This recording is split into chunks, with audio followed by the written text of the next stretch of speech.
It's Thursday afternoon, February 27th. It's quite cold outside, but the sun generously donates its very last weekend rays through our window.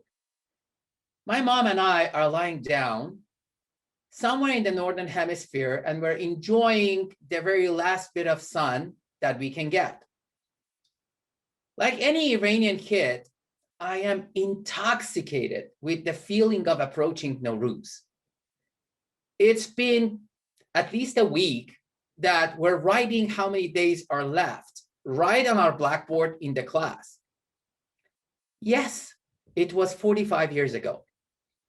The memory, however, is extremely vivid. I do remember it as if it was yesterday.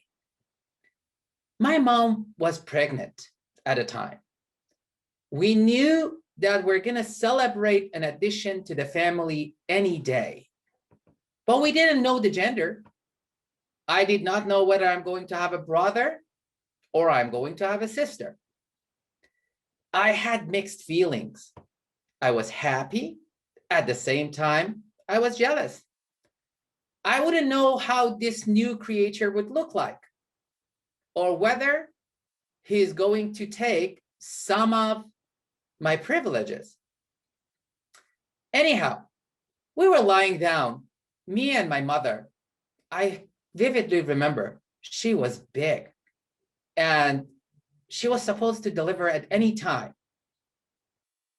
If you don't know, you should know that my mother was a teacher.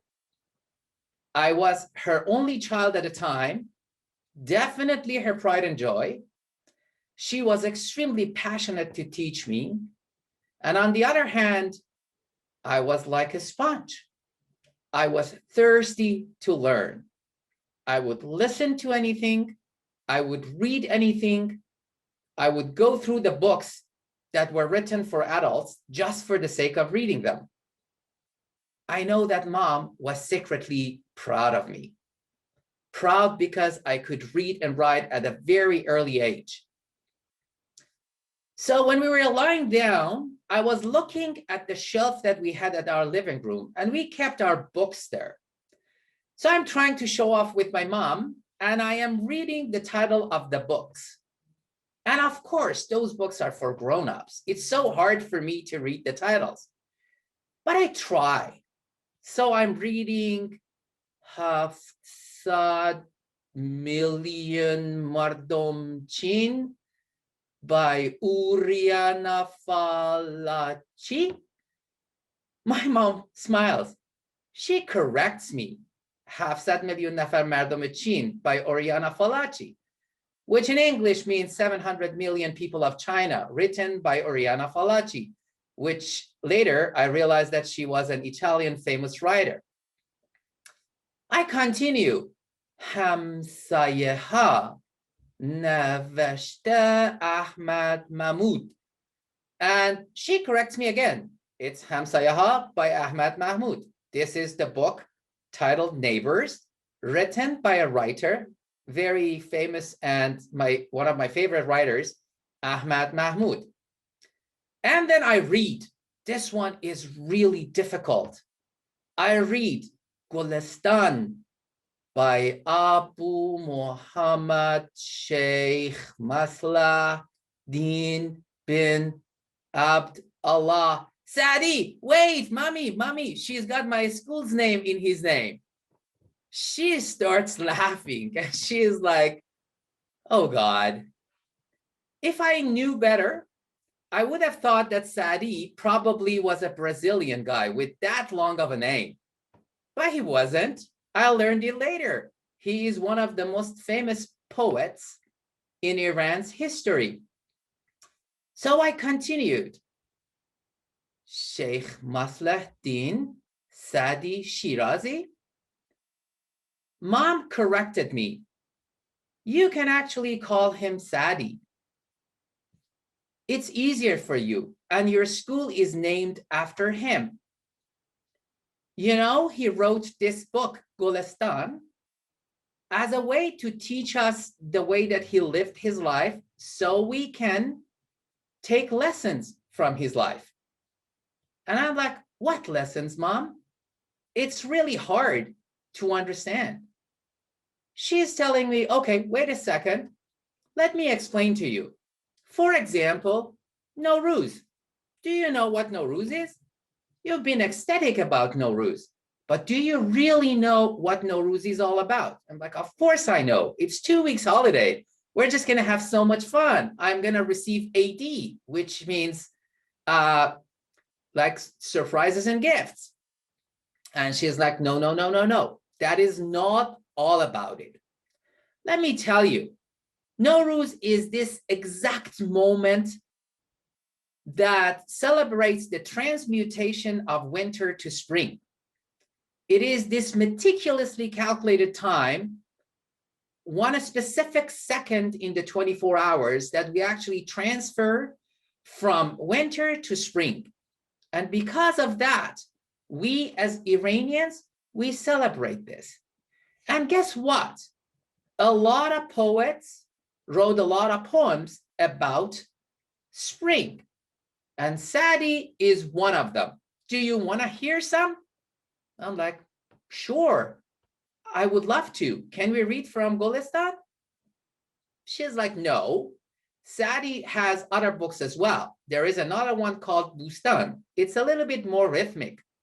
And also, he wrote long poetry. We know them as Qasida. Let me just read one for you. Go grab that particular book and bring it for me. So, of course, I went and I got the book. Flipping through some of them, she started reading for me.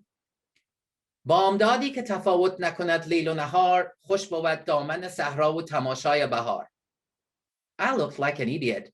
I did not understand a word of what she said. She understood it.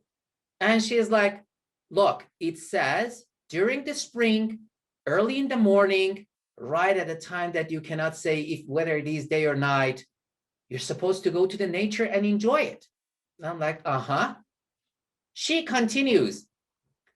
صوفی سومه رو خیمه بزن بر گلزار که نه وقت است که در خانه بخوابی بیکار. I'm confused. I don't understand anything. And she translates for me. She's like, look, people are supposed to do hard work during spring. They have to work hard so they see the result of it during the summer and the rest of the year. So it's not time for laziness. Though you're going to have 2 weeks of holidays, you cannot be lazy. There is still homework for you to do. And I hear the word homework. I encourage my mother to move on. And I'm like, read more, read more. She reads for me. بلبلان وقت گل آمد که بنالند از شوق نه کم از بلبل مستی تو بناله هوشیار. And I'm like, what does that mean? And she's like, even birds are singing very, very happily. You're not less than a bird. You should be very happy because of this transmutation. And I'm very eager. Continue, mom, please. So she says, she skips some hard little words and she tries to find an easy one that she can translate for me. So she says, آدمی زاده اگر در طرب آید نه عجب سرو در باغ و رقص آمده و بید و چنار. The translation, I kind of got it. It means if you're so happy and start dancing, there is no wonder because even the nature and all the trees are dancing. And I'm like, uh-huh, how can the trees can dance? And mom is like, patience, my boy, patience. You will learn. Then she reads another piece of the poetry. چشمه از سنگ برون آید و باران از میغ انگبین از مگس نحل و در از دریابار. And she continues translation. In the spring, the springs are coming out of the stones in the mountain and there is a lot of rain. The bees are producing honey and pearls are produced in the sea. All of a sudden, I can see the change in my mother's face. She is in extreme pain. I want her to continue, but she cannot. I do not understand that she's going through labor. I do not understand this. My dad is not at home, but my cousin is. She had come to our house because I kept hearing from everybody that it could be any day. It will happen any day. So my cousin was there to help mommy. To fast forward the events, next thing I know, I am in the car going to my auntie's house, and my mom is en route to the hospital. Secretly, I'm happy that I'm going to my auntie's house. I still keep thinking about Sadi, the school that I'm going to, the name after it. I want to finish the story, but somehow my mother cannot continue. So I might as well go and play with my cousins. Next morning, 8 o'clock in the morning, my dad comes to my aunt's house, reveals the news. Son, you got a brother. A brother that I cannot imagine my life without him. So that was a gift from God to us. And although that was an excellent gift, I still remember that my mom could not finish the Sadi story with me.